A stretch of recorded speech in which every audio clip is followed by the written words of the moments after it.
Topping the news this evening, a major investment for the nation's second city as a heads of agreement is signed today for a medical university on the island. The multi-million-dollar facility comes as the island rebuilds following the devastation of Hurricane Dorian. Our Megan Shepard tells us tonight that the Prime Minister was on hand for the contract signing.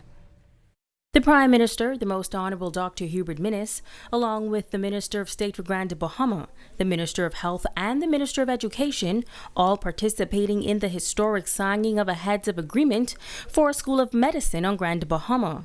Prime Minister, the Most Honourable Dr. Hubert Minnis says that the signing is a significant part of the recovery and rebuilding of Grand Bahama. In order to rebuild, he notes that economic development is essential. At the peak of construction, 150 jobs will be created. And during the full operation of the campus, approximately 200 permanent jobs will be created for Bahamians. This major development will inject hundreds of millions of dollars into the local economy over time and provide direct and indirect opportunities for scores of residents. It will help Grand Bahama to rebuild. The Prime Minister adds that the School of Medicine will be developed in multiple phases over the next 10 years.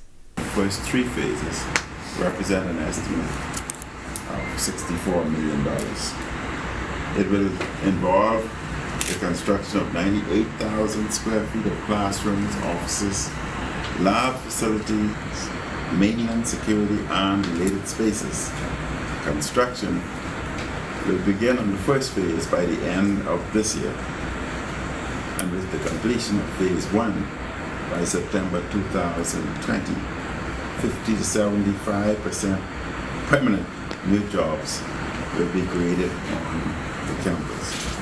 And this number is expected to increase by approximately 10 to 15% annually. Minister of State for Grand Bahama, Senator the Honourable Kwesi Thompson, noting that the government has an aggressive economic development agenda for this island, and this H.O.A. is a significant step in the right direction.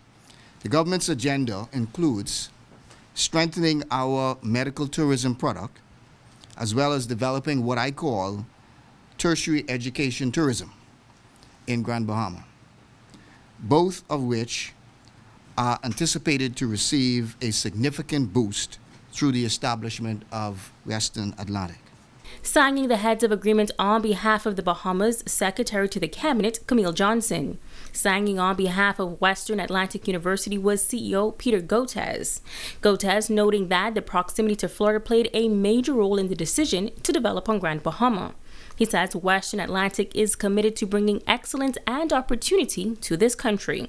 We know that is what we have to bring here today to all of you. So we have a superb island, an extraordinarily warm and helpful government. From day one, the government was with us. The Port Authority was with us. Megan Shepard, ZNS Network News.